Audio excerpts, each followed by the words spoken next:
Shrimad Bhagavad Gita chapter 1 श्लोक number 16 to 21 live discussion on these shlokas.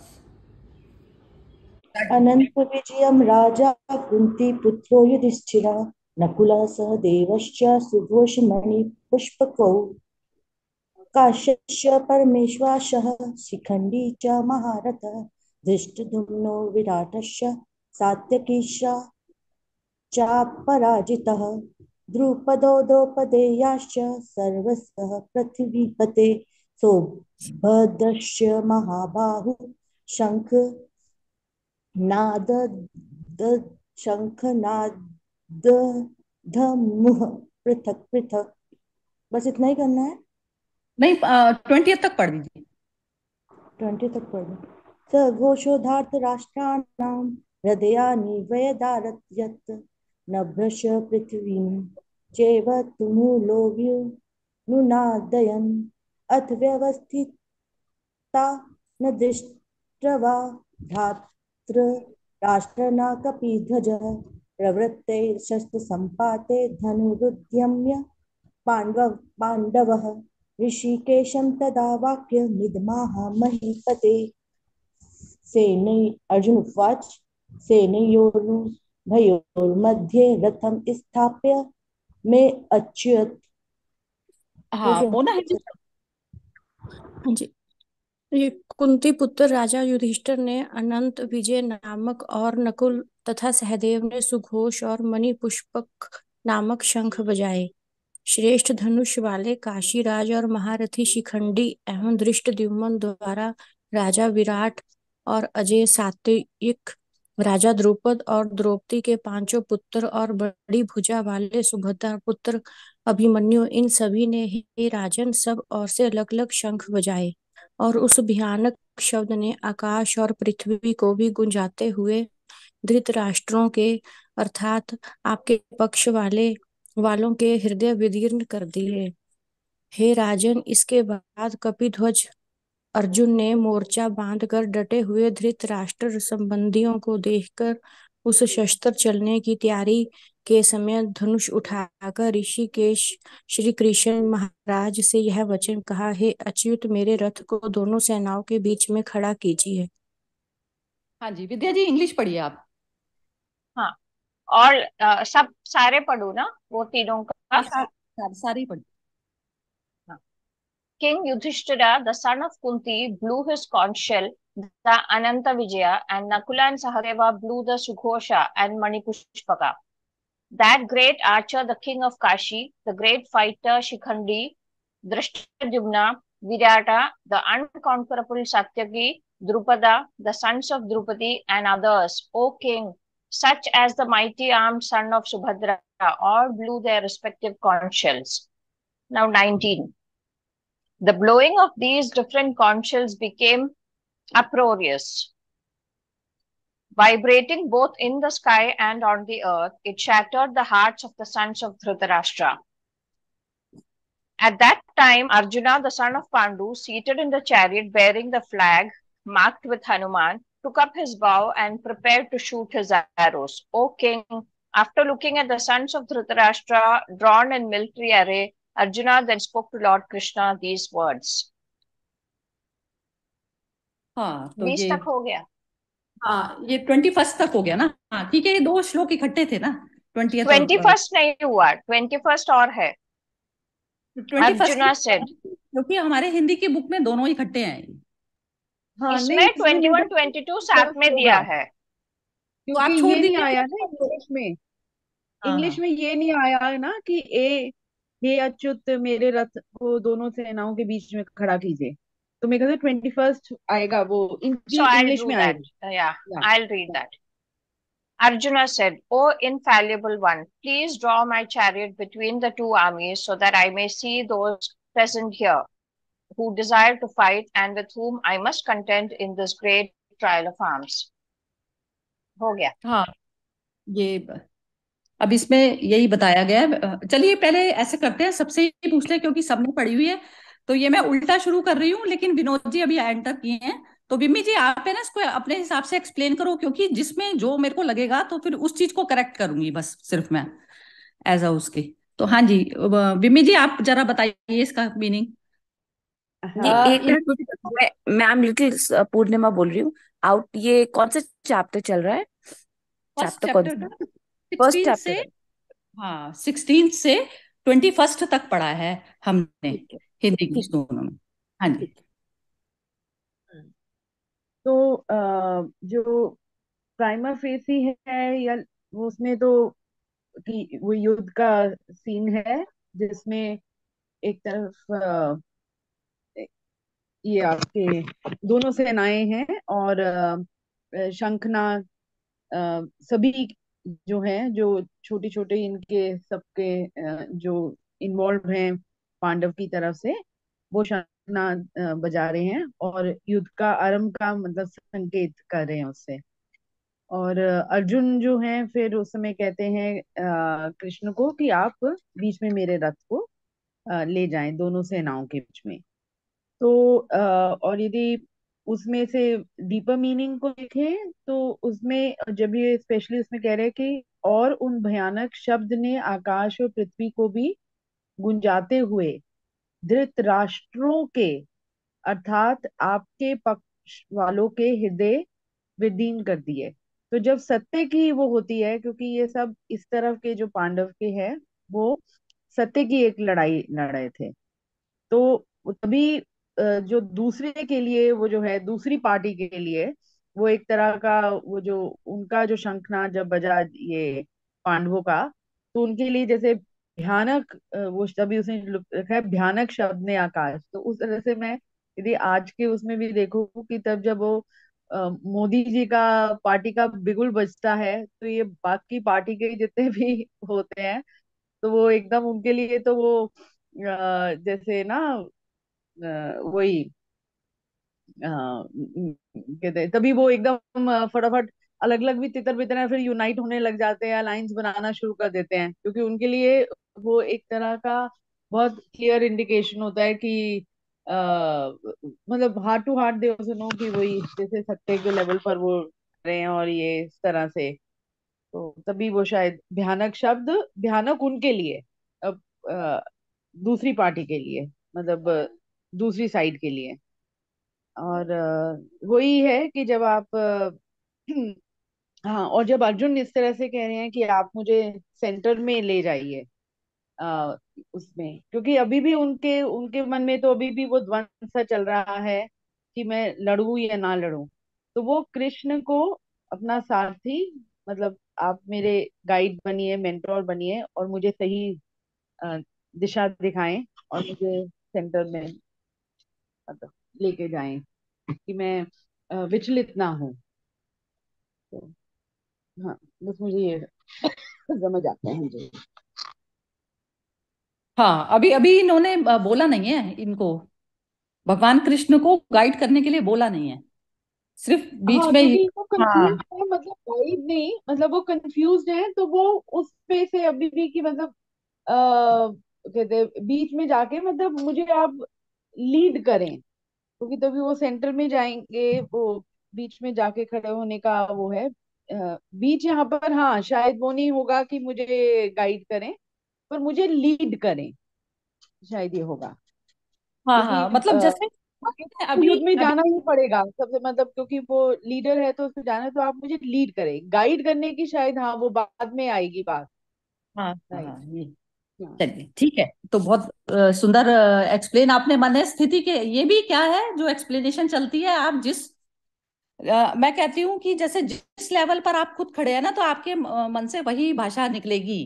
कोई भी इंसान पहले से दूसरे कहते हैं ना हम एक एक फ्लोर चढ़ते हैं, तो जब लास्ट जो फ्लोर फ्लोर भी छोड़ दिया आपने, आप आकाश के हो गए, तो वहां पर बैठे हैं श्री कृष्ण। और अभी ये सारे संसार के जो लोगों का जो यात्रा जो चलती है, तो अब अर्जुन की इसमें ये जो मनस्थिति जो बता रहे हैं, चलिए पहले एक बार और फिर पता करते हैं। हाँ हाँ जी विद्या जी आप बोलना चाहेंगी? Not आपकी not today. I mean, I've come after so many days, so अच्छा you ठीक है। know, it's not. अच्छा ठीक, कोई बात नहीं। पूर्णिमा जी आप बोलिए।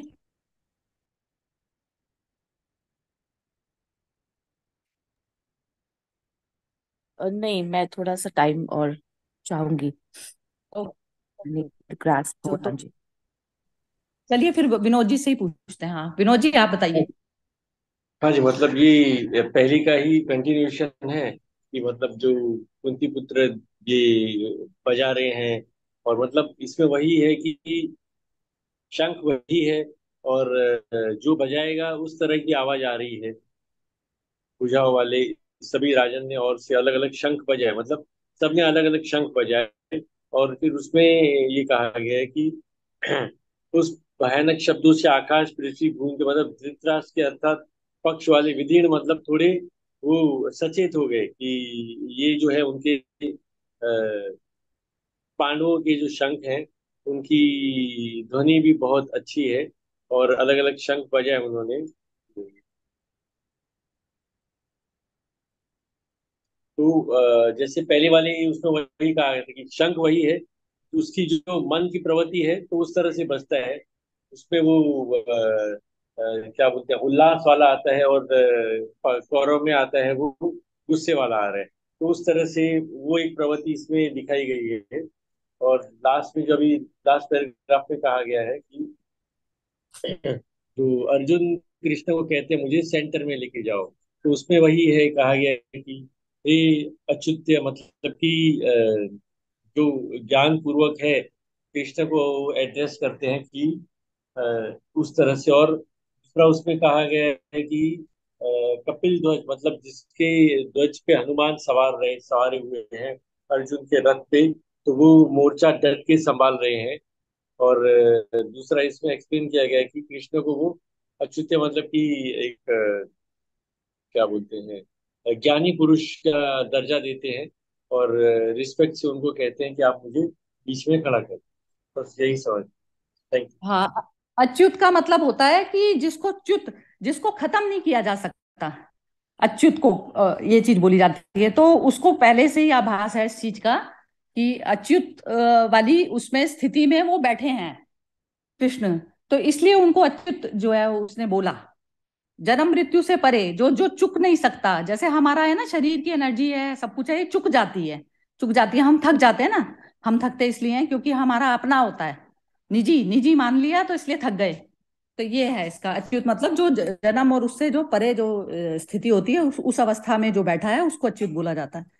हाँ जी, अब कौन बोलेगा?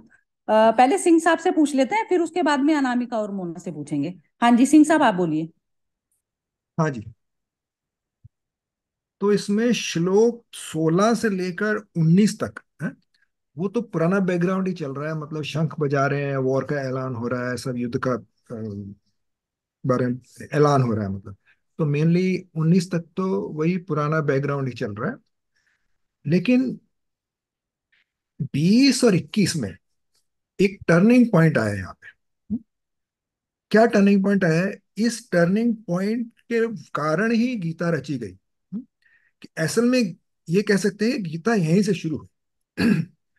तो क्या टर्निंग पॉइंट आया? जो अर्जुन ने कृष्ण को कहा कि मेरा रथ जो है वो दोनों सेनाओं के बीच में खड़ा कर दे। अच्छा, यहाँ पे ये कहना गलत होगा कि उनकी लड़ने की मंशा नहीं है, यहाँ पे ऐसा नहीं है उनका विचार। वो यहाँ पे पूरी तैयारी के साथ आए हैं, और इतना बोल रहे हैं कि दोनों दोनों सेनाओं के बीच में खड़ा कर दें। और बीच में खड़ा इसलिए कर दें कि मैं दोनों तरफ देख सकूं। क्या होता है, नॉर्मली हम एक साइड से देखेंगे तो हमारी हमारी साइड हमारी होगी, दूसरी साइड दूसरे की होगी, हम अनबायस नहीं हो सकेंगे। लेकिन जब हम बीच में खड़े हैं और दोनों तरफ देख रहे हैं तो हमारा जो विचार होगा अनबायस्ड होगा, यानी कि उसमें डिस्क्रिमिनेशन नहीं आएगा। तो अर्जुन ने बोला कि मेरे को ऐसी जगह बीच में खड़ा करो जो मैं दोनों सेनाओं को देख सकूं बराबर। तो यहाँ पे एक टर्निंग पॉइंट है, और यहीं से असल में गीता की रचना शुरू हो रही है। तो ये ही रिस्पॉन्सिबल है अर्जुन का लेके जाना बीच में, कि आगे जो गीता बताई गई कृष्ण भगवान द्वारा, वो उसका मेन जो आई विल मुझे लगता है कि यहीं से शुरू हुआ है वो पॉइंट। तो ये टर्निंग पॉइंट है यहाँ से। बस इतना ही हाँ बोलूंगा। ठीक है, बहुत सुंदर, बहुत ही सुंदर बोला है आपने। हाँ जी, मोना बोलो।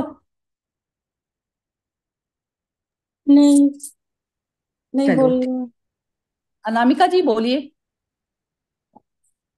हाँ, इसमें यही समझ में आ रहा है कि इधर इन्होंने मतलब शंख बजाया है। हाँ, जब अर्जुन के साइड वाले जितने भी लोगों ने, तो जो धृतराष्ट्र के मतलब संजय धृतराष्ट्र को बता रहे कि जब आपके पक्ष वाले हैं वो उनके हृदय विदीर्ण कर दिए, मतलब उनको अब मतलब एक डर भी लग रहा है। और उसके बाद अर्जुन ने भी वही बोला कि मुझे मतलब मेरे रथ को आप बीच में ले लीजिए। तो वो शायद वही देखना चाहेंगे ना कि अब मुझे किनके साथ युद्ध करना है। बस यही समझ में आया। हाँ, तो ये ठीक ही समझ में आया है सबको, लेकिन बस मैं भी अपना फाइनल एक ये। मैं मेरे हाँ, को बोलना एक मिनट। बोलो बोलो। ये जैसे ये सबके शंख बजे, उसके बाद अर्जुन के मन में आया कि मुझे इस सेनाओं के बीच में खड़ा कर दीजिए। तो फिर इसको ये समझ में आया कि अर्जुन का मतलब हृदय कोमल, जो वो मतलब उसके मन में ये ख्याल आया, कोमल हृदय के कारण उसके मन में विचार आया कि ये नहीं होना चाहिए युद्ध। नहीं नहीं, ये मेरे तो को बात यही लगा। ये बात का अभी तक नहीं है ये। अभी तो वो स्थिति पैदा ही नहीं हुई। वो अच्छा। स्थिति, हाँ, अभी नहीं आई है। वो तो हमको ऐसा नहीं है, अभी एक एक श्लोक को बिल्कुल वैसा ही देखें जैसा ये दिख रहा है। वो पुराना, अच्छा। हमारी जो कंडीशनिंग हुई हुई है, जो हम पुराना समझे वो भूल जाए सारा।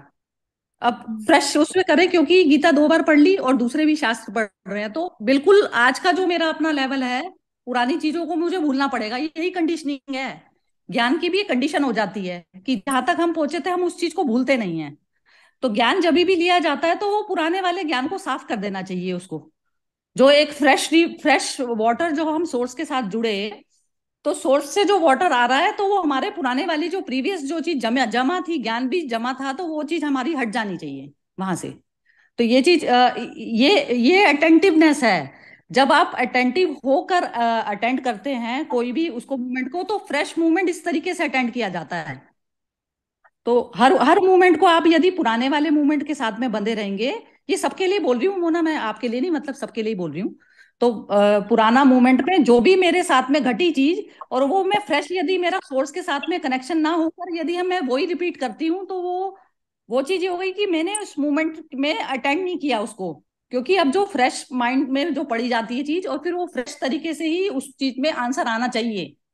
पुराना पुराना नहीं, पुराना नहीं आना चाहिए। तो इस प्रकार से है। तो ये जो अभी विनोद जी ने जो इसका जो कंक्लूड निकाला था ना, ये मुझे बहुत अच्छा लगा। क्योंकि पुराने उसमें हमने ये जो शंख के बारे में जो ध्वनि का जो बताया था, तो वह चीज बिल्कुल इनको बिल्कुल मेमोराइज थी। और मेमोराइज होकर वो चीज मेरे को फायदा थी, क्योंकि मैंने वो अपनी मेमोरी में से निकाली। वो चीज मेमोरी में से कैसे निकाली, वो पुराना नहीं कहा जाएगा, क्योंकि आज भी वो रिलेटेड है। मेरा आज का भी उस पुराने वाले चैप्टर से रिलेटेड है। तो इस कारण यदि निकली है, तो वो स्मृति को मैंने यूज किया है अटेंटिव होकर। ना कि मैं पुरानी स्मृति से बंद कर कोई मेरा जो है डिसीजन अब करंट मूवमेंट में मैं ले रही हूँ। तो ये अटेंटिवनेस मुझे ये विनोद जी की बहुत ज्यादा ठीक लगी। तो इसमें यही था कि जैसे ये जो सारे जो हमने जो भी मेरी जो साउंड निकली है, तो हर इंसान की मन स्थिति के हिसाब से जो साउंड निकली है, उस चीज को शंख की बात डिस्कस हुई थी पहले। तो वही चीज अभी भी करंट में भी यही है। नहीं तो सबके शंखों का एक ही एक ही नाद होता। एक ही नाद कैसे होता कि जब यदि सबकी मन स्थिति जो जो जो इवन पांडवों की साइड पे से लड़ रहे हैं या फिर कौरवों की साइड से लड़ रहे हैं, तो सबकी यदि मन स्थिति एक ही होती, और तो उसमें शंख की आवाज भी एक ही होती, तो उसमें अलग अलग डिफरेंट टाइप के शंख हमें हमें बोलने की जरूरत ना पड़ती। तो अलौकिक शंख बजता है सिर्फ एक से, जो आकाश के तल का जो मनुष्य है, जो मनुष्य का शरीर धारण किया है, लेकिन उसके कर्म सारे अलौकिक हैं। इस लोक में रह के कर्म कर रहा है। हम सारे कर्म तो संसारिक करते हैं, लेकिन संसारिक में अध्यात्म को ऐड करना है। अध्यात्म क्या चीज होती है? मैं जो चेतना से जो चीज निकली है, उस चेतना वो यदि शून्य में नहीं बैठी है, जो जो सब सोर्स के साथ में जिसका कनेक्शन है, तो वो उसका अपना क्या होता है? उसका अपना कुछ नहीं है। वो सोर्स के साथ में कनेक्टेड है। वो फ्रेश वाटर आता जाता है और वो उस चीज को यूज करती चली जाती है, क्योंकि सोर्स कभी खत्म नहीं होता। तो इस प्रकार नॉर्मल मनुष्य भी ऐसे तल पर जी सकता है जिस तल पर भगवान श्री कृष्ण बैठे हैं। तो इस कारण उनके शंख को अलौकिक बताया गया। अब ये लौकिक मनुष्य से बात हो रही है जो अभी नीचे सीट पे बैठा है, अब वो कह रहा है लेकिन लौकिक तो है वो, अर्जुन लौकिक है, लेकिन वो कह रहा है मेरा बीच में ले जाओ। तो बीच में वही मनुष्य कहेगा कि जिसके लिए सारा साम्राज्य एक हो गया। पहले अभी उसकी मनस्थिति बताई नहीं है, मनस्थिति अभी बताएंगे बाद में। तो वो मनस्थिति इस प्रकार से है कि उसकी मेंटेलिटी पहले से ही झलक गई कि उसने बीच में बोला, सब जो दोनों तरफ की सेनाएं थी ना, जिसमें वो कह रहे हैं हृदय विदीर्ण हो गए, ये सब जो बोल रहे हैं कौरवों के, तो कौरव और वो जो है दोनों को अलग अलग करके देख रहे हैं। सामने कौरव को पांडवों की सेना दिखाई दे रही है, पांडव को कौरवों की सेना दिखाई दे रही है। लेकिन एक अर्जुन ही ऐसे थे जो निडरता थी, जिसमें जिसमें सब में समभाव पहले से ही है विद्यमान। संभाव वाली इस अवस्था में ही तो आप बीच में आना शुरू करेंगे। तो बीच की जो अवस्था होती है वो आत्मा की होती है, आत्मा हो गई केंद्र। तो केंद्र पर वो आना चाहता है, तो इसलिए उसने उसको भगवान कृष्ण को जो है करा, और केंद्र पर आने की वजह से ही जो गीता, और इसमें इसमें हम समझते हैं ना कि जैसे कि पहला चैप्टर इंपॉर्टेंट नहीं है। पहला चैप्टर यदि इंपॉर्टेंट नहीं होता तो गीता की शुरुआत ही ना होती। तो इसलिए एक एक श्लोक हर इंसान की मनस्थिति पर तैयार होता है। तो इसमें ये सपोज कीजिए कि ये सारे पार्ट हैं, हम सब पार्ट मतलब पार्टिसिपेट करने वाले सब हैं। तो उसमें सत्य की तरफ पे से जो युद्ध कर रहा है, जरूरी नहीं है कि वो जो है नरक में नहीं गया या वैसे नहीं गया, क्योंकि हर इंसान की सत्य के पथ पर भी यदि आप लड़ रहे हो, दिखने में तो आप सत्य के पथ पे बैठे हो, लेकिन मन जहां होगा वहां पर, वहां आत्मा मतलब जो आत्मा की दशा होती है, जहां पर मन होता है वहीं वहीं पर ही आत्मा होती है, मतलब आप ये समझ लीजिए। क्योंकि जैसे मेरा मन कहीं और है, मैं अभी गीता सेशन कर रही हूँ लेकिन मेरा मन कहीं और है, तो मैं यहाँ पर 100% नहीं दे पाऊंगी। तो मन जो है जिसका जहां है वहां से उसको वो मिलेगा। बेशक बाहर की जीत जीत कैसी ही कोई जीत ले, चाहे असुर पक्ष जीत ले चाहे सुर पक्ष जीत ले, लेकिन अंदर की विजय तब होती है जब आप सत्य के पथ पर बैठकर जब आप कोई भी युद्ध कर रहे हैं। तो जरूरी नहीं है कि पांडवों में सबके ही मोक्ष हो गए, क्योंकि हर इंसान के जो पर्सनल अपने जो इश्यूज होते हैं, और पर्सनल इश्यूज पे बैठकर जो मनुष्य लड़ता है, तो वो सत्य में प्रतिष्ठित नहीं हुआ। ये मतलब है इसका। हाँ जी, अब जिन्होंने नहीं बोला तो अब वो बोलिए। So does this mean depending on the attitude of our mind that dictates whether we are in स्वर्ग और नरक? हम जैसे जिस मोमेंट में अपना मन जिधर है उसके हिसाब से अपना स्वर्ग और नरक उसके हिसाब से होता है, right? At that perfect. Particular moment. हाँ, और हर हर मोमेंट से ही आवर्स बनते हैं, हर मोमेंट से ही दिन बनते हैं। तो हर मोमेंट में कैसे जीना है आपको, तो you are the deciding factor. तो वो जो स्वतंत्र हम परमात्मा से जन्मे, परमात्मा ने सिर्फ मनुष्य को पूरी स्वतंत्रता दी है कि वो नेगेटिव भी जा सकता है, पॉजिटिव भी जा सकता है, और सेंटर में भी रह सकता है। तो नेगेटिव पॉजिटिव दोनों साइड्स हो जाती हैं, जो द्वैत पक्ष की, और जो सेंटर होती है वो आत्मा होती है। तो ये हर मनुष्य को पूरी स्वतंत्रता, तो वो कहता है जब मैंने पूरी स्वतंत्रता दे दी ना, तो उसमें मैं फिर इंटरफेयर नहीं करता। तो यदि हम कुछ भी करके, कुछ भी रायता फैलाकर और हम उसको याद करते हैं, तो उस याद करने का कोई फायदा नहीं होता। याद स्मृति वह करनी है कि मैं वहां हूं। जब तक अपने स्वरूप को नहीं जानेंगे तो तब तक आपका जो जो लेवल ऑफ वो जो कर्म का जो लेवल है वो बदलेगा नहीं, आपके अर्थली सारे कार्यक्रम रहेंगे।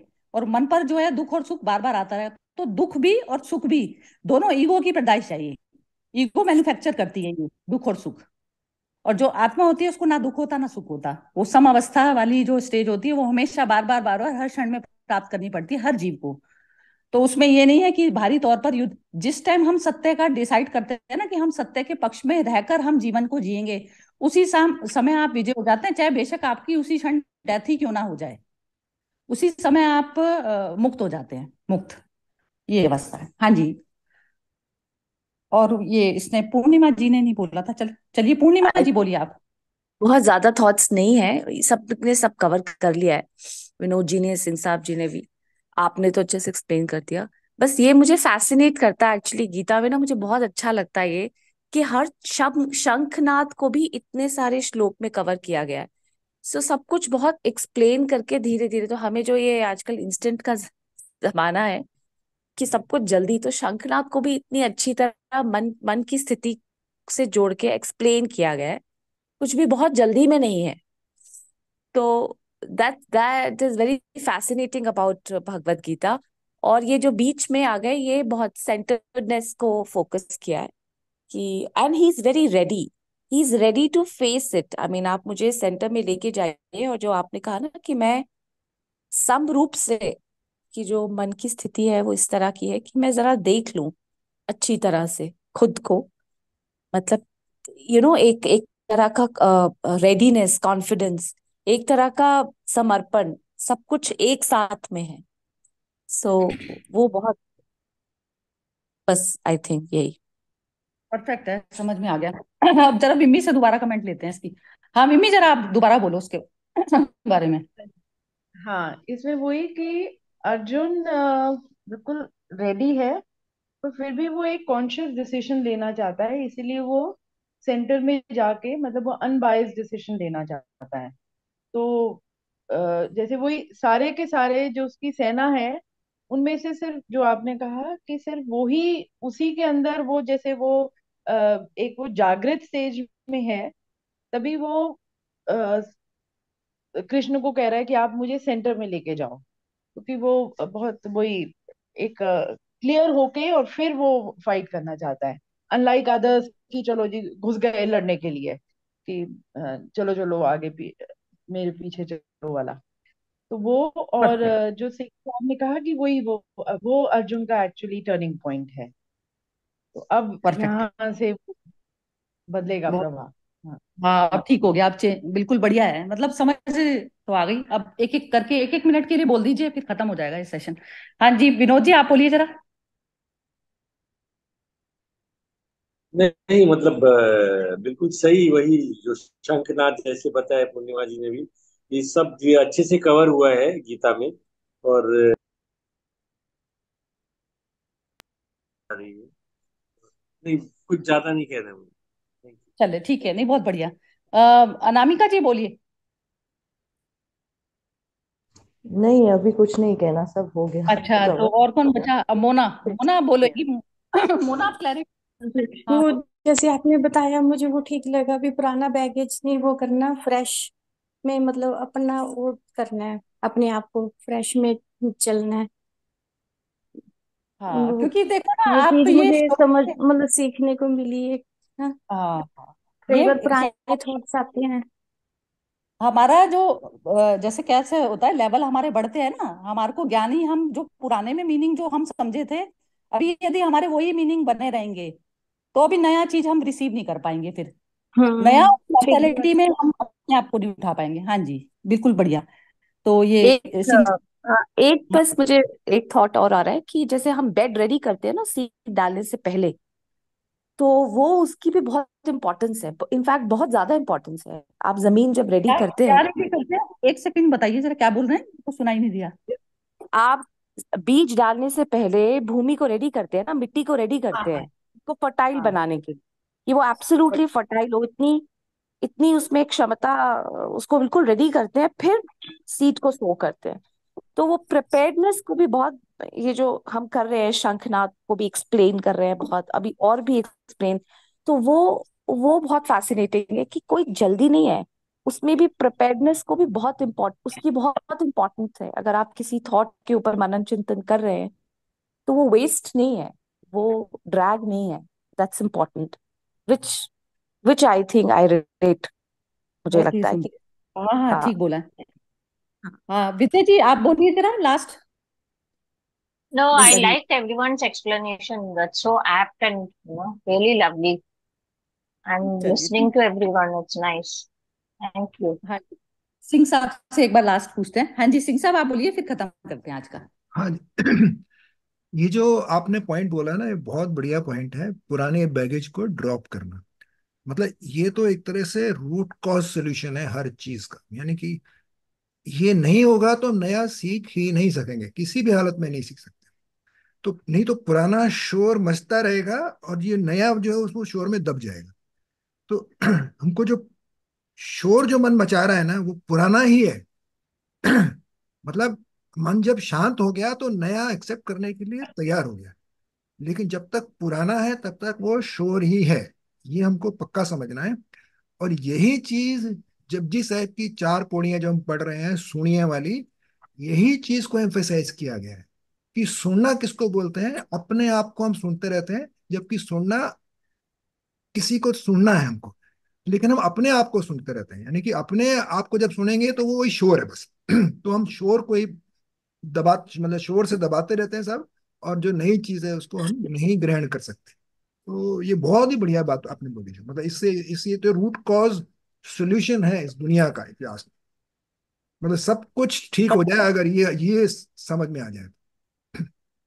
बहुत ही सुंदर रहा आज का सेशन। ठीक है, सबने बहुत ही अच्छा सुंदर बोला। एक्चुअली क्या है, मैं भी सुलझने की बात है। अब सुलझना चलता रहता है, लेकिन है ना, हर मोमेंट पे जहां पर भी हमें भूल पड़ जाती है ना, हर मोमेंट पे हम पुराना बैगेज लिए ही बैठे रहते हैं हर वक्त। और उस समय 100% अटेंटिव हो नहीं पाते। तो बार बार शून्यता, ये हर क्षण में हमें ये अभ्यास करना पड़ेगा बार बार। तो तब हमारा जो तल है। अब ये जो मन की जो स्थिति जो अर्जुन की अभी तो नहीं पेश की, लेकिन ये मन जो उसका जो बीच में जो लाना जो सेंटर में था, क्योंकि एक ही तीर से दोनों का काम हो सकता था, श्री कृष्ण का भी और वो भी। क्योंकि सामने जो सेना है वो कुटिल सेना खड़ी है बिल्कुल, जो ग्रैब करना चाहती है, सब उसकी इंटेंशन भी गड़बड़ है सारी। अब उसका साथ देने के लिए सारे महारथी हैं। तो कोई भी उसमें रूल रेगुलेशन को तो फॉलो करने वाला है नहीं ना। रूल रेगुलेशन यदि फॉलो करने वाला होता तो वो पहले ही दे चुके होते उनका सारा साम्राज्य। तो ऐसा वाला कोई मनुष्य था नहीं। तो इतना साहस आना, वो साहस भी किसने दिया? वो क्योंकि आत्मिक पोजीशन पर अर्जुन खुद रहते थे, इस कारण वो उनके अंदर साहस आया कि वो बीच में आ सकें और उसको देख सकें।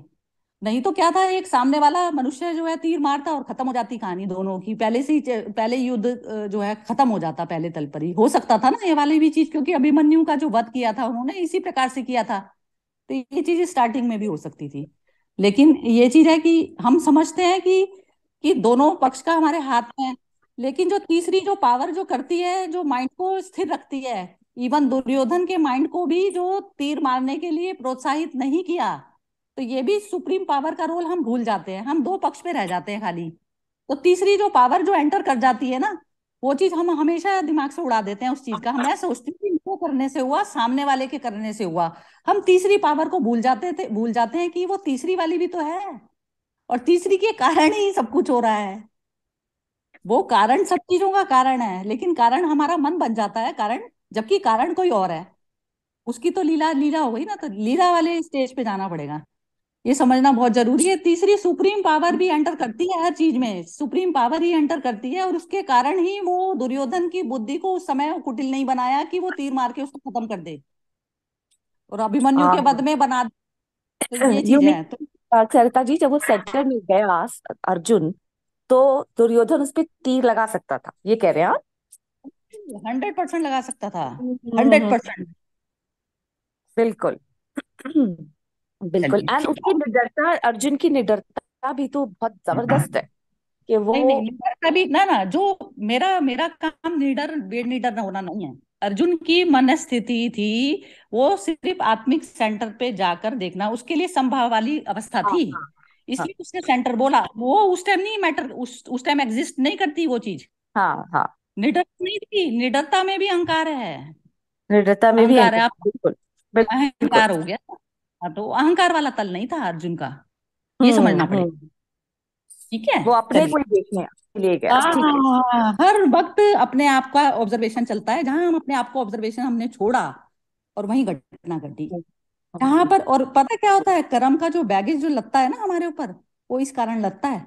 कोई भी चीज में जैसे ही अर्जुन कहता कि बीच में तो उसने नॉर्मल उसमें परिस्थिति में बोल दिया, और फिर एकदम अहंकार जनरेट कर लेता, उसके हाथ पैर शिथिल हुए फिर उसको देखकर कि ये जो सारे ही मेरे अपने हैं, तो इसको मैं सिर्फ राज्य के लिए मार रहा हूँ। तो ये वाला क्वेश्चन तो मन में जागृत हुआ ना।